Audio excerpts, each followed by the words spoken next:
How the outcome of Bush v. Gore, if different, could have redefined U.S. politics and policymaking at the turn of the 21st century. In the turbulent period following the United States presidential election of 2000, Americans were deeply divided as they awaited the official decision that would define how the nation moved forward in the years to come. This monumental moment in U.S. history culminated in the case of Bush v. Gore in the Supreme Court, where it ultimately was decided by a slim vote that George W. Bush would emerge as the victor.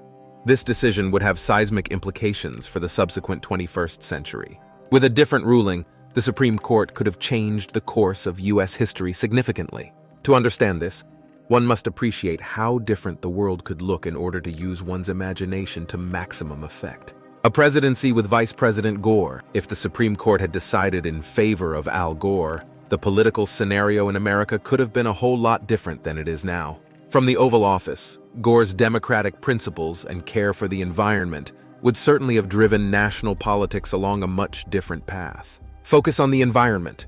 A Gore presidency would have brought about renewed attention to environmental policy as a major priority. Gore's championing of the need to fight climate change would have made initiatives to reduce greenhouse gases, invest in renewable energy, and participate in global efforts to combat climate change. If Gore had been president, the United States would have played a much larger leadership role in the world, setting an example for the world to follow in protecting the Earth.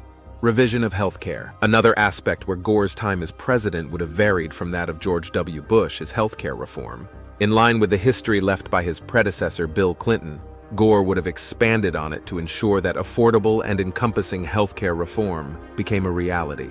While the details of Gore's plan might not have mirrored that of President Obama, the moving theme of universal coverage and the lack of staggering cost that went with it would have followed Gore into office. Shifting foreign policy priorities. When it comes to foreign policy under a President Gore, the United States would have seen a genuine reorganization of its priorities and methods. Armed as he is with a deep understanding of international problems and a career diplomat's experience under his belt, his pursuit of an international approach to global affairs would involve revitalizing torn alliances worn down by the George W. Bush administration's singularly American focus.